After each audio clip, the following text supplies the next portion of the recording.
afternoon, sir. Lieutenant Columbo, what an unexpected pleasure. I know it's Sunday. I was in the neighborhood. This is quite a place you have here, and remote. I had a hard time finding it. How did you get in? Oh, the gate. It was open. I just drove in. Oh, did you? Excuse me.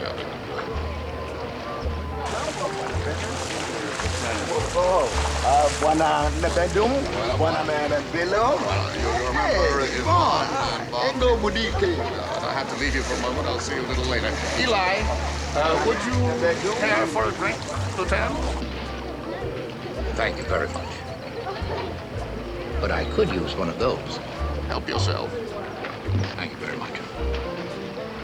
I'm really sorry to bust in on you like this, but I'm sure you'll understand.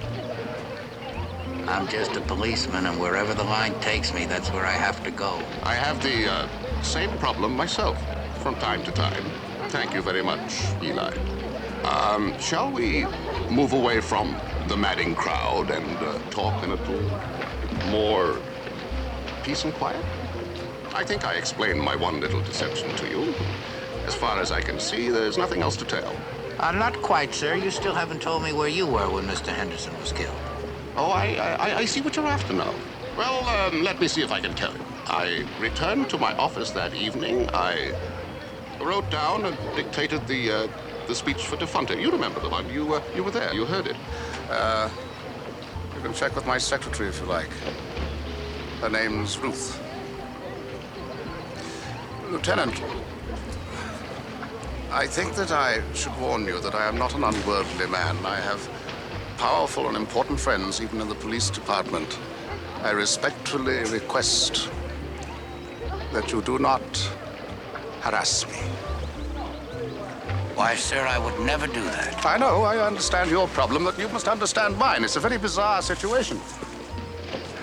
Because of a misplaced confidence in a man that I knew as Henderson, I find myself in this ridiculous predicament with you. Oh, and it's all very understandable, sir. As a matter of fact, I have a lead on that suspect that I mentioned. Do you? Do you know a Lawrence Melville? No, I don't. And this time, I'm not lying to you. He's black, 28, and been arrested and convicted for assault. Do you know whether or not Henderson knew Melville? I didn't know Melville. I hardly knew Henderson as a veteran. As a matter of fact, I didn't know Henderson at all. Do muggers usually know their victims? No, sir, at least not on a personal basis, but I have a hunch that Melville isn't a mugger. Now you're confusing me, Lieutenant. Well, you see, sir, Henderson was hit once, right here. Mm-hmm. And then when he went down, the assailant hit him again at the back of the neck, right here at the base of the skull. Hmm. Mr. Henderson must have known him, otherwise how did he get hit from the front? Couldn't the mugger have asked him for his valuables and, when he was refused, then hit him from the front? Oh, it could have happened that way, no doubt about it. Isn't it true there was no identification on Henderson's person? Right, nothing at all. And isn't it logical then to assume that the mugger took the victim's cash and credit cards? Oh, they were removed, all right. And why are you making more out of it than that? His coat was off. His coat was off. Yes, sir. That's it? That's it. Sir, for the life of me, I cannot figure out why would a mugger take off a victim's coat unless he was going to remove something other than cash or credit cards. Not being a mugger, I'm afraid I can't help you there. Tell me, how did you first come upon this Melville as a suspect? He was seen at Sinbad's following Henderson out. Seems as though you've got a pretty tight case. No, too many loose ends. If I bring this into the DA, you shoot me right down.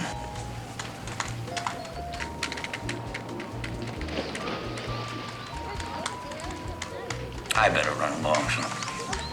I'm sorry to have interrupted your Sunday. Not at all. I've enjoyed speaking to you once again.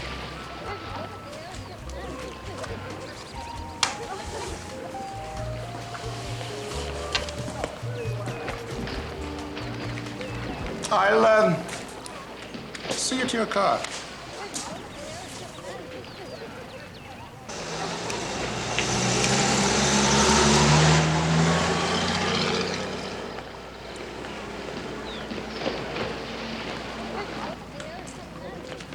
This will be your car.